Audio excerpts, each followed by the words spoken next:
Welcome to Commanders Daily, everybody, your one-stop shop for everything going on with the Burgundy and Gold. I'm Bob Matthews. Hit that like and subscribe button so you don't miss a day of it. Believe it or not, today was the last day of training camp. Yep, that's right.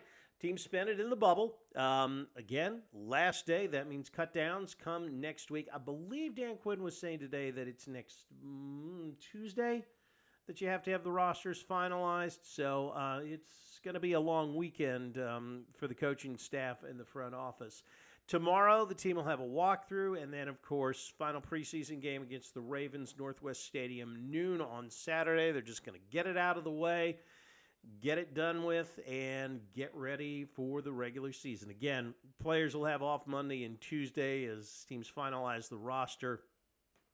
Wednesday, Thursday, and Friday of next week, I expect them to practice. They'll have Labor Day weekend off, and then Tuesday, back at it to get ready for the Giants. Yep, believe it or not, it is already here. So, where do we stand with a couple of big questions out there? Well, we stand the same place we were this time yesterday. No new news on Terry McLaurin's contract or Brian Robinson's status. B-Rob was excused from practice again today. It is obvious the team is trying to move him.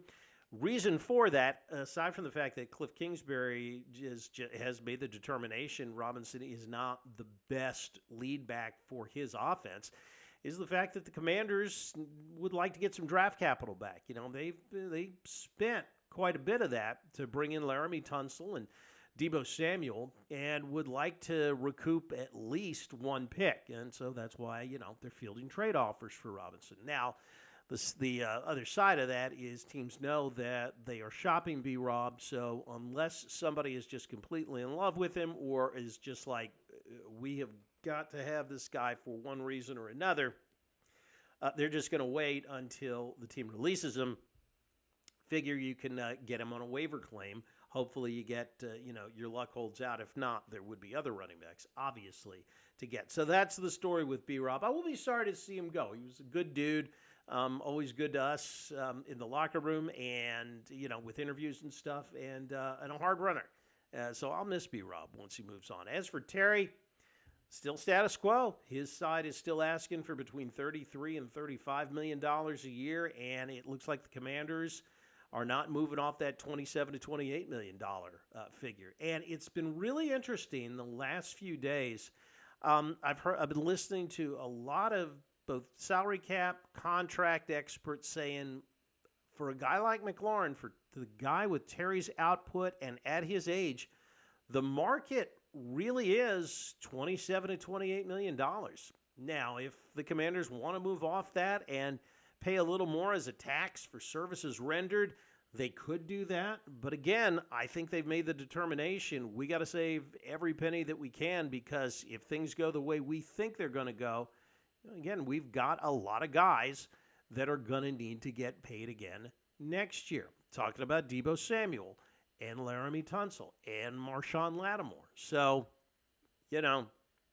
they just figure they need that extra $3 to $4 million for that.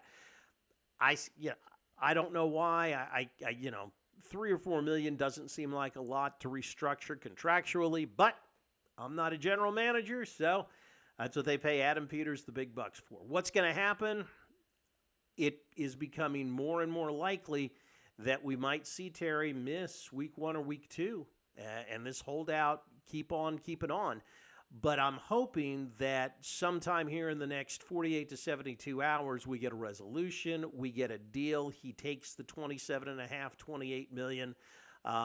They tack on a couple of meaningless years to make the AAV go up, and that way, his agent can declare victory and say they got Terry what they wanted, figuring not everybody is going to look at the fine print. But it is getting right down to the wire, and as you're about to see in a few minutes, I think the sentiment on this one is starting to change a little bit. Practice and free agent news. Commanders did make some moves in order to shore up the offensive line. They signed veteran center Nick Harris, a fifth-round pick by the Browns back in 2020. He started 6 games over 4 seasons with the Browns. Most likely will be will be backing up Tyler Biotish at center and could probably play guard in a pinch as well. Center, definitely a position of need on the depth side of it. You remember Biotish was nicked up coming down the stretch, so having somebody you can count on there, I guess they feel they did not have that on the roster before. Having somebody you can count on will definitely make everybody breathe a little bit easier. There were also some injury updates from last week to talk about. Dan Quinn saying today that Trey Amos, who, of course, didn't play against Cincinnati, was back out there today, had some hamstring tightness last week. He was back out there today. Brandon Coleman, who has been out a couple of weeks after suffering an ankle injury, was back out there. Jordan McGee, Javante Jean-Baptiste, both full participants in practice today, and those are two guys who haven't been able to stay on the field, so let's hope they are fully healthy. Jordan McGee in particular, because linebacker spot, as you know, is very thin. And backup quarterback Marcus Mariota, who who has apparently got some tendinitis in an ankle, is back out there. He was not a full participant in practice, but he's going through that, as they like to say now, that whole return to play scenario where he's got to hit those benchmarks in order to get back on the field, but is at least progressing, and he told reporters today that he expects to be ready for week 1 if needed. Like I said, talking about the sentiment on Terry's contract situation really has been interesting. This week, I really think we have been kind of seeing the sentiment turn towards either coming around to the Commander's position on it, or people just saying, you know what, it's time to get this thing settled and get back on the field. Just looking at some of the comments here that you guys have provided us, and by the way, thank you so much for doing that. But at Jim Phillips 2380, tired of this. Too many other working parts to this contract aren't talked about. If Terry signs for anything less than he wants, watch him suddenly get injured. We can thank Metcalf for this mess. Hope AP has a strategy that absolutely nobody thought of, and it corners McLaurin to where he can't feign injury because it would ruin his whole career. Jim, he can't, just so you know, if he were to say, oh, my arm, I think it's broken, he would have to go through a medical evaluation with the team.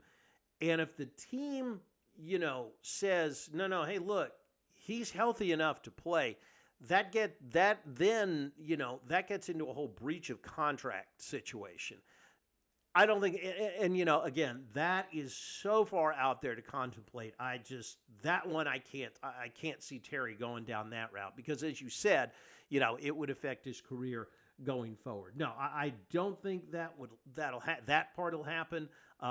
But they got to get it resolved. At Mary Bowles 6908, time for Terry to get on the field, and they can work on the deal through the end of the year since he is on contract. Yep, you're right.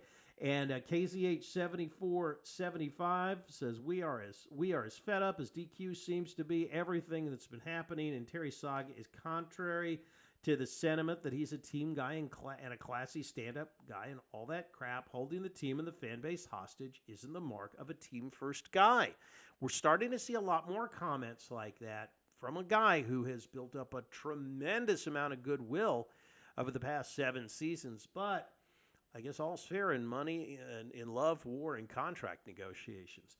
So we'll see what happens. I think we're entering a really key 5 to 6 day period here. If it gets done, things move forward. If it doesn't, things will get really dicey to start the season.